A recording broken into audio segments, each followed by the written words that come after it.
Alaykoum wa rahmatullahi ta'ala wa barakatuh, mes frères et sœurs.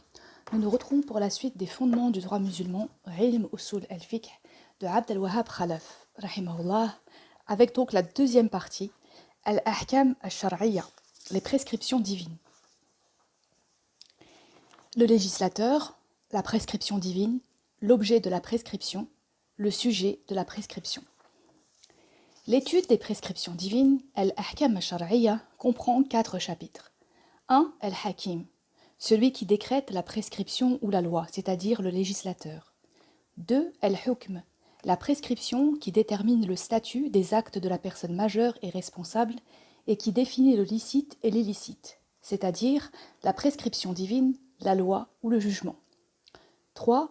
Al-Mahkum fihi, l'objet de la prescription divine, c'est-à-dire l'acte ainsi jugé, défini ou déterminé. 4. Al-Mahkum alayhi, le sujet de la prescription, c'est-à-dire la personne majeure et responsable soumise à la législation divine. Chapitre 1. Al-Hakim, le législateur. Qui est le législateur? Comment son jugement nous est-il connu? Les ulama musulmans reconnaissent unanimement que le législateur suprême est Allah. C'est lui qui est la source des prescriptions, qu'elles soient énoncées explicitement dans les textes révélés à ses prophètes, et notamment à Muhammad, sallallahu alayhi wa sallam, ou que les mujtahid les en aient extraits, ou les en déduisent par analogie. Donc, les ulama définissent la prescription divine comme la parole divine qui détermine les actes de la personne majeure et responsable, al-mukallaf, soit en lui ordonnant d'accomplir tel acte ou de s'en abstenir, soit en lui laissant le choix entre 2 actes différents, soit encore en décrétant des lois à respecter.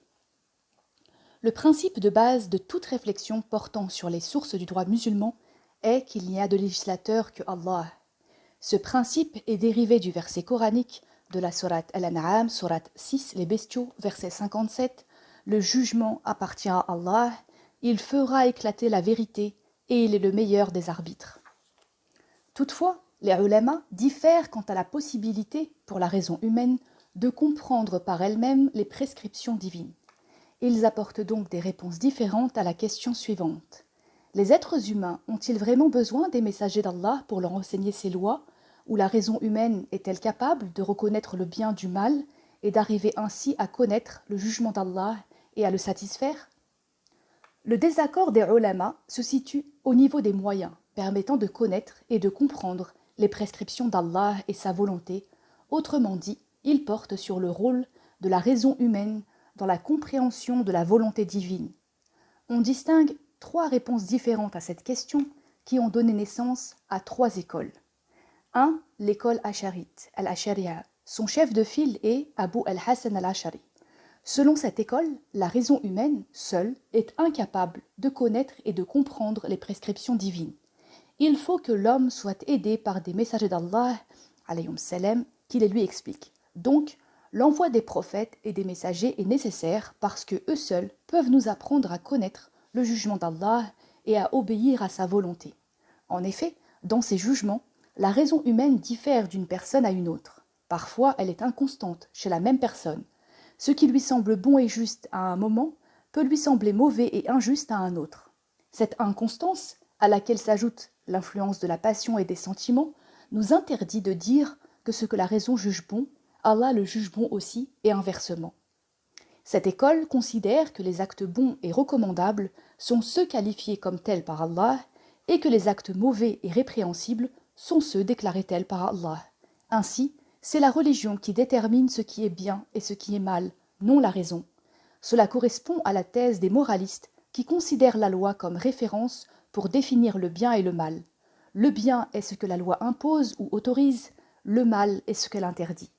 Selon cette école, l'être humain ne répond de ses actes devant Allah qu'après avoir reçu son message par le biais d'un messager ou d'un prophète. Il n'est donc récompensé ou châtié pour ses actes bons et mauvais que s'il a reçu un enseignement religieux transmis par des messagers d'Allah. Alayhum salam. Imaginons une personne ou une société isolée du reste du monde, n'ayant reçu aucun message religieux apporté par les prophètes.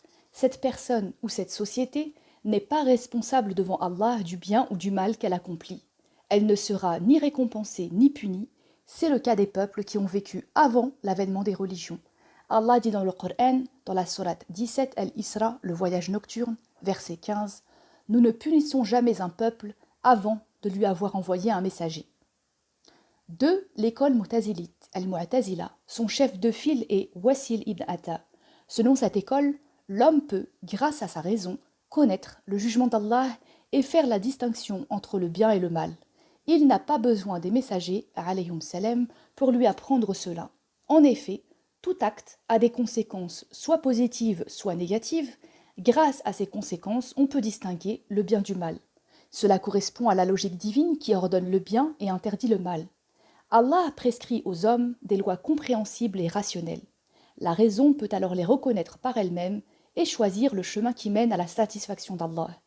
Le principe de base de cette école est que le bien est ce que la raison définit en tant que tel, et que le mal est ce que la raison définit en tant que tel. Les prescriptions divines sont logiques et rationnelles parce que Allah ne saurait prescrire aux hommes des lois qu'ils ne comprennent pas. Partant de ce principe, les Mu'tazilites considèrent que les gens n'ayant pas reçu de message religieux sont tout autant responsables de leurs actes devant Allah que les gens en ayant reçu. Ils répondront devant Allah du bien et du mal qu'ils ont accompli. Les disciples de cette école soutiennent que tout acte humain a des retombées, lesquelles le désignent comme bon ou mauvais, que la raison humaine est capable de reconnaître la gratitude, la franchise, la fidélité et la confiance comme des qualités et leurs opposés comme des défauts. Par ailleurs, les lois prescrites par Allah ont une visée pratique, soit elles engendrent un bien, soit elles écartent un mal. La raison humaine peut donc les reconnaître toutes seules et les appliquer. 3. Les Mataridites, el-Mataridiya. Leur chef de file est Abu Mansour el-Mataridi. Cette école prône une voie médiane entre les deux précédentes. À notre avis, elle est la plus proche de la vérité. Elle reconnaît le rôle important de la raison dans la distinction du bien et du mal. Certes, tout acte humain a des conséquences, bonnes ou mauvaises, qui permettent à la raison de le classer en tant que bon ou mauvais. Toutefois, peut-on se satisfaire de la raison pour connaître le jugement d'Allah et se conformer à ses injonctions? Non, la raison humaine se trompe parfois. Certains actes humains sont tellement équivoques que la raison se trouve incapable de les déterminer comme bons ou mauvais. Le message religieux apporté par les prophètes, alayhum salam, est donc nécessaire pour pallier à la faiblesse de la raison humaine et pour distinguer le bien du mal selon la volonté divine. Cette école accorde un rôle important à la raison, à l'instar des Mu'tazilites, mais donne la priorité à la religion. Comme les Asharites, elle reconnaît le rôle déterminant de la religion, mais elle les contredit en n'excluant pas la raison. La raison est capable de reconnaître les vertus des vices, mais c'est le jugement d'Allah qui permet de classer une action comme bonne ou mauvaise. La distinction entre le bien et le mal se base sur la loi divine et non sur la raison. Cette école fait une synthèse entre les thèses des deux précédentes. Ces différences dans l'évaluation du rôle de la raison n'ont de conséquences qu'en ce qui concerne les peuples n'ayant pas reçu de révélation. En effet, les ulama considèrent unanimement que pour les autres, c'est le message des prophètes alayhim salam et non la raison humaine qui constitue le critère permettant de distinguer le bien du mal. La bonne action est celle que Allah ordonne et récompense, et la mauvaise est celle qu'il interdit et punit. Dans la prochaine vidéo, Inch'Allah, nous verrons le chapitre 2, Al-Hukm, la prescription divine. 1. Définition. 2. Catégorie. 3. Les subdivisions de chaque catégorie. Wassalamu alaikum wa rahmatullahi ta'ala wa barakatuh.